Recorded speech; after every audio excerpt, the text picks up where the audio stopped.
భక్తుల చేతుల్లో ఉంటుంది. నా భక్తులు నన్ను ప్రేమిస్తారు, నేను నా భక్తులను ప్రేమిస్తాను. నా భక్తులకు నేనొక్కడినే ఆధారం. అందువలన నా భక్తులను కాదని నా లక్ష్మిని, చివరికి నన్ను నేను కూడా విడిచి ఉండలేను. భార్యాపుత్రులు, ఇల్లు వాకిళ్ళు, తల్లిదండ్రులు, తన ప్రాణాలు, ఇహపరాలు ఇలా అన్నీ కూడా విడిచిపెట్టి కేవలం నేనేననుకొని నన్నే ఆశ్రయించినటువంటి నా భక్తులను నేను ఎప్పటికీ కూడా కలలో కూడా వదులుకోలేను. అసలు నువ్వు ఆ విధమైనటువంటి ఆలోచన ఎప్పుడూ కూడా చేయవద్దు. నా ప్రియ భక్తులే నా హృదయం, నా భక్తుల హృదయమే నేను. నన్ను తప్ప ఇంకా ఏమీ వారు ఎరగరు, వాళ్ళని తప్ప ఇక నేనేమీ కూడా ఎరగను. కాబట్టి ఓ దూర్వాస, నేను ఒక ఉపాయం చెబుతాను విను.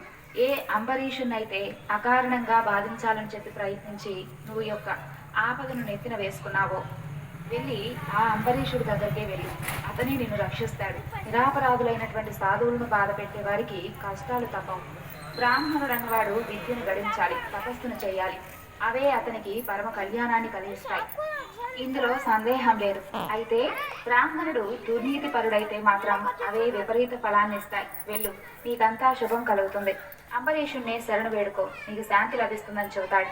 అప్పుడు భగవంతుడు శ్రీహరి అలా చెప్పడంతోనే అక్కడి నుండి బయలుదేరి వెళ్తాడు దూర్వాసుడు. సుదర్శనం వెంటపడుతూనే ఉంటుంది. ఆ సుదర్శన చక్రమంటల్లో మాడిపోతూ దుఃఖిస్తూ వచ్చి అంబరీషుని పాదాల మీద పడతాడు. దూర్వాసుడు అంతటి మహర్షి తన పాదాలను పట్టుకోవడంతో సిగ్గుపడతాడు అంబరీషుడు. అతని హృదయం కరిగిపోతుంది. చటుక్కున లేస్తాడు. సుదర్శన చక్రాన్ని ఈ విధంగా స్తోత్రం చేస్తాడు అంబరీషుడు.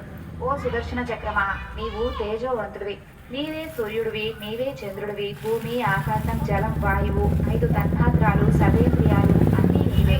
శ్రీహరికి ప్రియమైనటువంటి ఆయుధానివి నీవు, 1000 అంచులు కలిగినటువంటి మహాచక్రానివి నీవు. నీకు నమస్కరిస్తున్నాను. సర్వాస్త్రాలను సంహరిస్తావు. బుద్ధిపతివి నీవు. ఓ సుదర్శనమా, ఈ బ్రాహ్మణుని రక్షించు, ఇతనికి శుభం చెయ్యి. ఇలా పలు విధాలుగా పదే పదే వేడుకుంటాడు అంబరీషుడు. నేను యజ్ఞాలు, యాగాలు మొదలైనటువంటి పుణ్యకర్మలను చేసిన వాడినైతే, బ్రాహ్మణ పరాయణుడినైతే, మంచి కులంలో జన్మించి ఉంటే దూర్వాసుని యొక్క దుఃఖం నుండి ఇప్పుడే విముక్తుడు కావాలి. సర్వగుణాశ్రయుడు, సర్వభూత బాంధవుడు అయినటువంటి శ్రీహరి, ఆ యొక్క శ్రీహరి ధర్మం వలన మా మీద నీవు ప్రసన్నుడు అయితే ఈ యొక్క దూర్వాసముని దుఃఖం నుండి ఇప్పుడే విముక్తి కావాలి. అంబరీషుడు ఈ విధంగా స్తోత్రం చేయడంతో సుదర్శన చక్రం శాంతిస్తుంది. సుదర్శన చక్రం మంటల్లో నుండి విముక్తి పొందుతాడు దూర్వాసుడు. దూర్వాసుడు అంబరీషుడిని పదే పదే అభినందించి ఆశీర్వదిస్తాడు. రాజా, శ్రీహరి భక్తి మహిమను కళ్ళారా చూశాను. నేను నీకు అపకారమే తలపెట్టినప్పటికీ నీవు మాత్రం నాకు క్షేమమే చేస్తావు. నిజంగా నీవు భక్తవత్సలుడవు. శ్రీహరిని స్వాధీనం చేసుకున్న వారికి సాధ్యం కానిదంటూ ఏదీ లేదు. ఎవరి మంగళమైనటువంటి నామం విన్నంత మాత్రం చేతే పాపాలన్నీ కూడా పటాపంచలైపోతాయో, ఆ భగవంతుని యొక్క పాద పద్మాలు సేవించిన వారికి అసలు దుర్లభమైనదంటూ ఏదైనా ఉంటుందా? ఏదీ ఉండదు. కరుణా హృదయుడవు నీవు. నన్ను అనుగ్రహించావు. నా అపకారం లెక్క చేయకుండా నా ప్రాణాలను కూడా కాపాడావు అంటాడు దూర్వాసుడు. అప్పుడు